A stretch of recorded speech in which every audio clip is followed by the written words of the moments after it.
She also knew that she couldn't do it. Most of her own magical training had come late in life, aside from the skills she had been born with, and she had only really mastered a few things. The kids, not just kids, she reminded herself, spotting a middle-aged man with a backpack and a business suit, would know more than she did soon, if they didn't already. A small crowd gathered to watch the jugglers. Joy scanned the auras, not expecting to find much. There were about 10,000 students enrolled at Gooseberry Bluff, but Joy didn't think the person, or persons, she was looking for would be among them. Someone was listening to a radio and shushed the crowd as a news report came on. "A Heartstopper," someone said.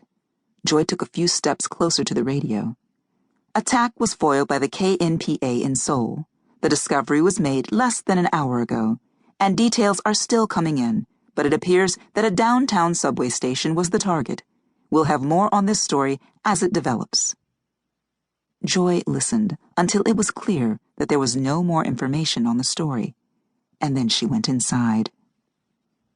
The inside of the building was pleasantly cool after the hot sun.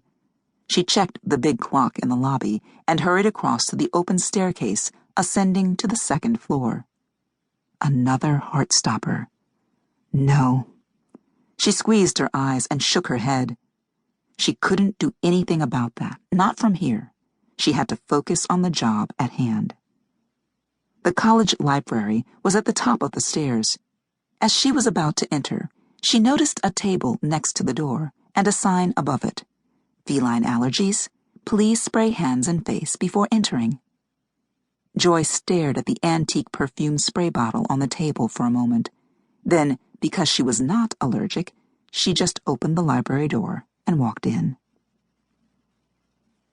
The smell of books, wood pulp and ink and glue and just a touch of must was so thick inside that for a moment after inhaling it, Joy thought she might be drunk. She blinked and leaned against a nearby study table. Opposite the entrance, floor-to-ceiling windows looked out over the river to the east. Tables and reading chairs were set near the windows, but to either side of them, the shelves extended as far as Joy could see.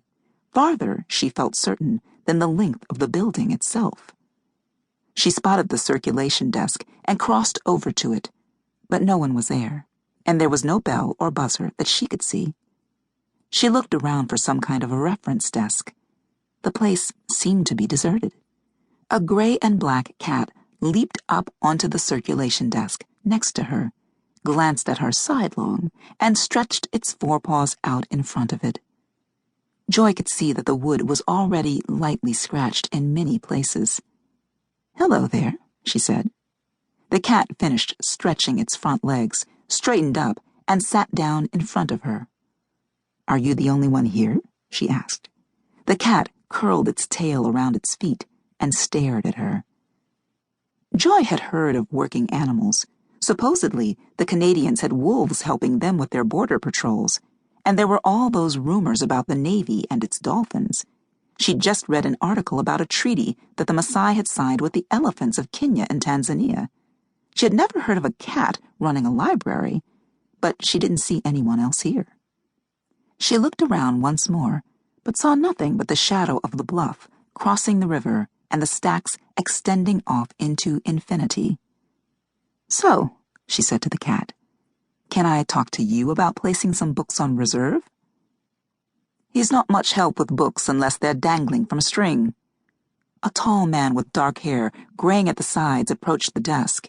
He wore a pair of reflective silver pants and a drab gray polo. His shoes were black patent leather, shined to a midnight sheen. Joy jumped and let out a breath. "Oh, you surprised me," she said. "Where did you—" "I'm sorry." The man's aura was unusual. Indigo with a corona of orange red. Joy read him as confident, intuitive, and sensitive. "We don't have any student tides at the moment, so I was doing a little shelving. We usually don't do much business the first week." He had an accent, probably Australian, or maybe New Zealand. "You nearly had an ambulance crew and a coroner in here." Joy dug through the leather satchel at her side and produced